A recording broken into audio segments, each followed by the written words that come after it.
सुरेशम् प्रसन्नवदनं ध्यायेत् सर्वविघ्नोपशान्तये।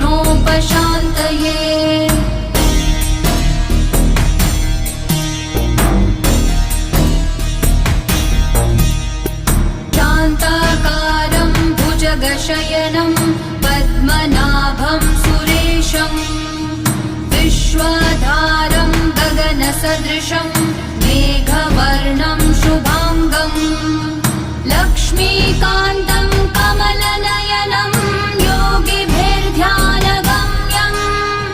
वन्दे विष्णुं भवभयहरम्